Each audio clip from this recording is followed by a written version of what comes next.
It was a beautiful morning on the island of Sodor. Thomas the tank engine's blue paint sparkled in the sunshine as he puffed happily along his branch line with Annie and Clarabelle. He was feeling very pleased with himself.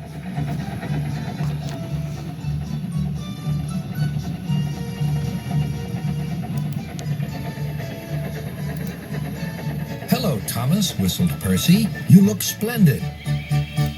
"Yes, indeed," boasted Thomas. "Blue is the only proper color for an engine."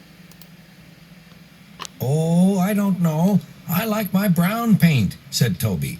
"I've always been green. I wouldn't want to be any other color either," added Percy. Well, anyway," huffed Thomas, "blue is the only color for a really useful engine. Everyone knows that." I didn't win. Percy said no more. He just grinned at Toby. Later, Thomas was resting when Percy arrived. A large hopper was loading his freight cars full of coal. Thomas was still being cheeky. "Careful," he warned. "Watch out with those silly cars." Go on, muttered the cars. "And by the way," went on Thomas, "those buffers don't look very safe to me." The last load poured down. "Help, help," cried Thomas. "Get me out." Percy was worried, but he couldn't help laughing. Thomas's smart blue paint was covered in coal dust from smokebox to bunker.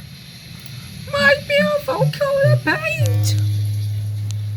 "Ha ha!" chuckled Percy. "You don't look really useful now, Thomas. You look really disgraceful." Be "I'm not quiet. disgraceful," choked Thomas. "You did that on purpose. Get me out."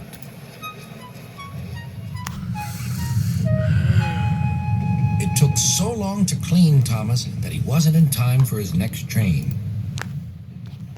Toby had to take Annie and Clarabelle. "Poor Thomas," whispered Annie to Clarabelle. They were most upset.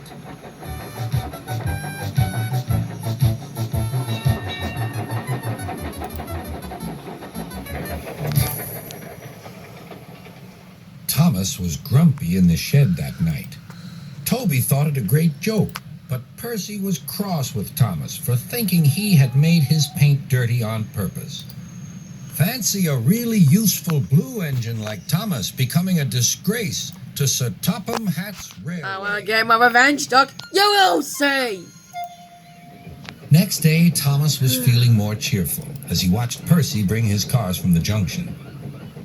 The cars were heavy and Percy was tired.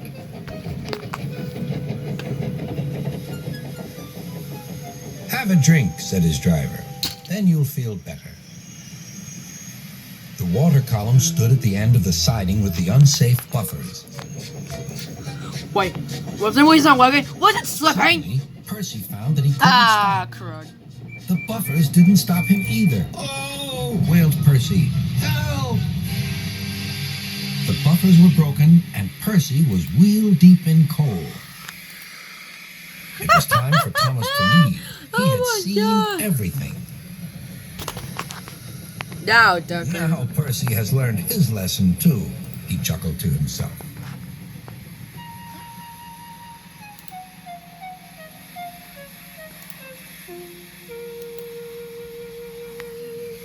That night, the two engines made up their quarrel. "I didn't cause your accident on purpose, Thomas," whispered Percy. "You do know that, don't you?" "Of course," replied Thomas, "and I'm sorry I teased you. Your green paint looks splendid again, too. In future, we'll both be more careful of coal."